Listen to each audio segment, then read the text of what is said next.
تراویح کی نماز یا قیام اللیل نہ اسے فرض قرار دیا، نہ اس کے باجماعت کوئی اہتمام کیا مستقل، صرف 3 راتیں آپ نے جماعت کروائی ہے، اس میں 8 رکعتیں آپ نے پڑھی ہیں کہ جو آپ کا معمول تھا تہجد کا وہ پڑھی، اور تہجد کے وقت ہی جماعت کرائی ہے۔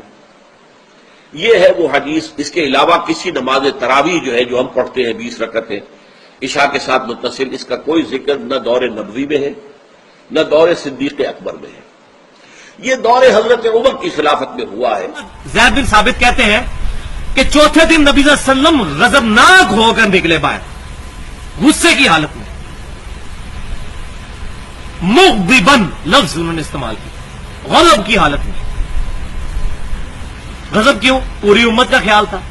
پھر آپ صلی اللہ علیہ وسلم نے حکم فرمایا کہ اپنے گھروں میں جا کر قیام اللیل کرو، لیکن یہ کہنا جی جنہیں تراویح نہیں پڑھی اور روزہ ہی نہیں رکھ سکتا، یہ جھوٹ ہے۔ یہ تو میرا خیال ہے مولویوں نے چندہ اکٹھا کرنے کے لیے شاید یہ بات مشہور ہے۔ صدیوں بعد نہ اللہ کے رسول نے یہ لفظ بولا، نہ صحابہ نے بولا، بعد میں یہ نام بول دیا گیا صلاۃ التراویح، تراویح کی نماز۔ لوگ شبہ میں پڑ گئے کہ یہ شاید کوئی الگ نماز ہے۔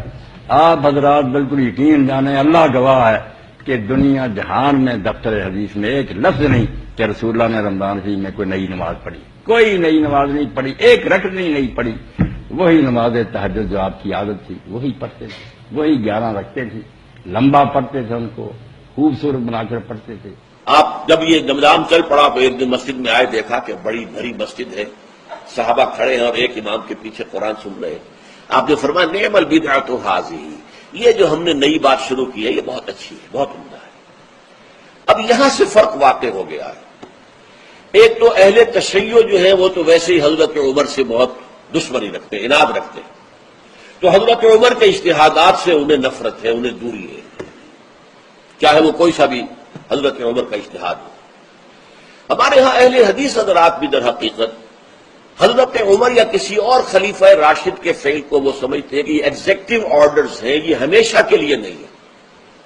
حضرت عمر نے اپنے دور میں نظام قائم کیا، ان کے دور کے لیے ٹھیک تھا، یہ ہمیشہ کے لیے نہیں۔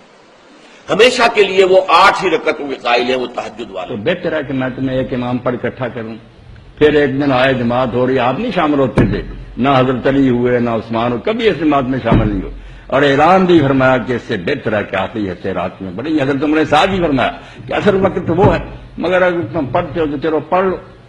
تو یہ بعد میں پھر جب نام تراویح ہو گیا نا تو لوگوں نے 2 نمازیں پھر بنا دی، تہجد الگ ہے، تراویح۔ کہ بخاری اور مسلم کی متفق علیہ حدیث ہے، وہ جو حدیث میں نے بیان کی تھی کہ حضرت ابو ہریرہ رضی اللہ تعالیٰ عنہ کہتے ہیں کہ نبی صلی اللہ علیہ وسلم کے مبارک زمانے میں اسی طرح ان اٹینڈنٹ معاملہ رہا، پھر سیدنا ابوبکر کے زمانے میں بھی لوگ اپنی اپنی پڑھتے تھے قیام اللیل، پھر سیدنا عمر کے شروع کے دور میں بھی، اور پھر بعد میں سیدنا عمر نے یہ معاملہ شروع کیا۔ اپنی طرف سے جعلی ایک تصدیق بنائی ہے، کہیں اللہ کے رسول نے نہیں بنایا، وہ پڑھ کر نہ پھر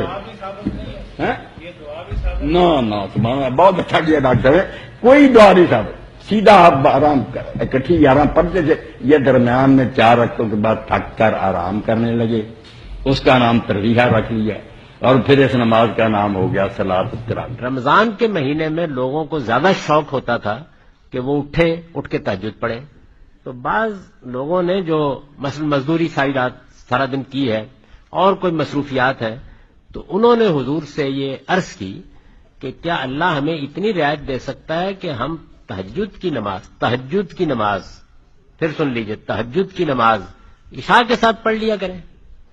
تو آپ نے فرمایا پڑھ سکتے۔ اب رمضان شریف کے روزوں کے علاوہ اتنے روزے اللہ کے رسول علیہ السلام نے سارا سال رکھے ہیں نا، ہر سوموار اور جمعرات کا، یہ واجب کے قریب ہی سمجھ چھوڑے ہی، مگر کوئی مولوی نہیں رکھتا، وہاں نہیں سنت یاد آتی کیونکہ روزے سے تکلیف ہوتی ہے، نماز کی سنتوں کا جھگڑا شروع رکھتے ہیں۔ نماز تراویح سرے سے کوئی نماز ہی نہیں ہے، ہی نہیں، کیا مطلب؟ سرے سے کوئی نماز ہی نہیں ہے۔ جب واؤ کیا مذاق ہے مسلمانوں کے دین میں، جس کی لاٹھی اس کا بھینس۔